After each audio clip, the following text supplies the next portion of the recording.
और शिल्पा ताई, बहुत बहुत धन्यवाद आपको, बहुत ग्रेटिट्यूड। कल मैं द्वाराहाट, नीम करोली बाबा, नैनीताल, ये सारा 3 दिन के मतलब वहां पे विजिट किया था। और वापस देहरादून जब शाम के समय आ रही थी तो द्वाराहाट रानीखेत जो रेलवे स्टेशन है, बस स्टैंड है, वहां पे मेरे साथ एक चीज मैंने देखी हुई। और वो घटना, शायद आप जब मेडिटेशन करवा रहे थे, मैं तो ट्रैवल में थी, मतलब प्राइवेट हम एक कैब बुक कर रहे थे उस वक्त में, शाम के समय की बात है। और जो आपने कल मेडिटेशन करवाया है, तो मैं कनेक्ट तो हो गई थी, पर बीच बीच में बहुत बार मतलब वो नेट ही जा रहा था, पर मैं आपकी फ्रीक्वेंसी के साथ मैच करके बैठी थी। तो सिर्फ एक वर्ड सुनाई आया बीच में मुझे कि जो बच्चे नशा करते हैं उसके बारे में ऐसा कुछ आप बोल रहे थे। और वो घटना उसी चीज के रिलेटेड थी, रेजोनेट कर रही थी। मैंने देखा जब हम लोग बस स्टैंड पे टैक्सी का वेट कर रहे थे कि कोई टैक्सी मिल जाए देहरादून आने के लिए, तो ऐसे 6-7 लड़कियां थी, जस्ट 9-10-11 साल की। और एक आदमी उनको पेप्सी कोका कोला है ना, वो बॉटल, छोटी बॉटल रहती है, वो लेके कुछ उनको एक एक मुंह में घूंट डाल रहा था। तो मैंने सोचा कि ये चलो ठीक है, बच्चों ने मांगा होगा तो वो आदमी दे रहा। और वो लड़कियां कौन थी, भिखारी भी नहीं बोल सकते, वो थी मतलब कूड़ा कचरा उठाने वाली। हाँ, जो प्लास्टिक का सामान वगैरह उठाते ना, तो वो लड़कियां थी उसमें। तो उनके हाथ में बोरे थे, तो वो आदमी उनको ऐसे मैंने सोचा कि ठीक है, बच्चों को बेचारे को गर्मी है तो वो दे रहा होगा, कोल्ड ड्रिंक्स एक एक घूंट पिला रहा है। और जब बाद में वो एक जगह पे बैठा और उसने उसमें दारू, देसी दवा की बोतल निकाली अपने जेब में से और उसमें दारू मिला रहा था।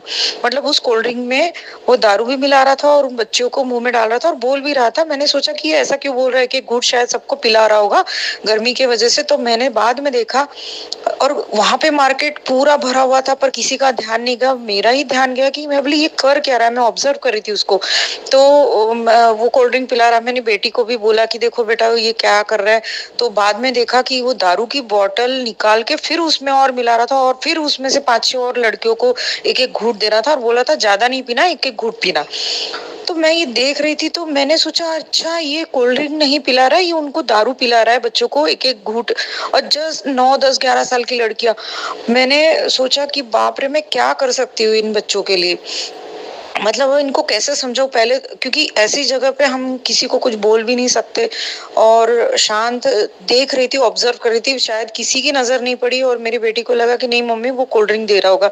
तो मैंने बोला नहीं, उसने, मैंने देखा कि खुद उसने दारू मिला के, क्योंकि वो भी काला काला है और वो कोका कोला भी, तो उसके वजह से पूरा वो देख रही थी मैं, और उन बच्चों को पिला रहा था। उसके बाद उसने बोला कि मैं आपके पिता से बात करूंगा, कुछ इनका चल रहा था। और वो बच्चियां मांग रही थी तो हाँ हाँ, नहीं नहीं दूंगा मैं, और फिर से दूंगा। तो उनको वो लत लगाने की कोशिश कर रहा था उन बच्चियों को, जो बहुत ही गरीब झुग्गी झोपड़ी की लड़कियां थी। तो मुझे उसके बाद में हमको टैक्सी मिल गई, मैं बैठ गई। और जब आपका मेडिटेशन स्टार्ट होने वाला था तो मैंने सोचा कि नेटवर्क है या नहीं है, पर मैं आपकी फ्रीक्वेंसी के साथ मैच करके बैठ जाती हूँ ध्यान में। और मुझे सिर्फ इतना ही सुनाया कि कोई बच्चे जो नशा करते हैं उसका पीछे, मतलब बस इतना जो सुनाया। और मैं वही इंटेंशन लेके बैठी थी एक्चुअली बाबा जी, मतलब शायद मुझे बाबा जी ये नोट मैंने किया और मेरे मन में प्रश्न चल रहा था और बाबा जी मेरे मन को जान गए। और शायद वो ध्यान में आप वही बारे में बात कर रहे थे और बाबा जी आंसर दे रहे थे। आज मुझे समझ में आ गया, वही लिंक थी। और मेरे मन में फिर मैंने सोचा कि मैं इन लड़कियों के लिए क्या कर सकती हूँ। तो मैंने उनको बहुत सारा लव एंड लाइट दिया और हम लोग ग्रुप में बैठ के बाबा जी और सारे गुरु लोग बीच में बैठ के, और हम लोग के हार्ट चक्र से मैं उनको हीलिंग दे रही थी, मतलब लव एंड लाइट भेज रही थी, बहुत सारा लाइट भेजा। तो मैंने सोचा कि ठीक है कोई बात नहीं, पर हम इस तरह से कि उनको लव एंड लाइट भेज सकते कि उनको सही और गलत का ज्ञान होना चाहिए। शायद वो ऐसे समाज में फंसे हैं बेचारी, वो तो भोली है, छोटी लड़कियां हैं, पर इनको बाहर कौन निकालेगा। तो उनको, ऐसे लोगों को लाइट देना हमें बहुत जरूरी है। तो मैंने उस वक्त, मुझे कुछ सूझा नहीं, तो मैंने कार में ही बैठे बैठे मैंने उनको वही मेडिटेशन किया।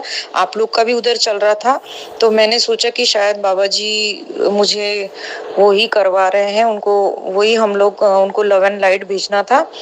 और आपका भी वही था, तो मतलब ये टेलीपैथिकली मुझे ऐसा लग रहा है कि वही मेडिटेशन था कल का। और आज जब ये आपने टॉपिक डाला तो मुझे नशा क्यों करते हैं हमारे गुरु लोग, साधु संत लोग। तो उस पे मुझे समझ में आया शायद वही लिंक थी। और thank you Shilpa the, thank you so much, love you.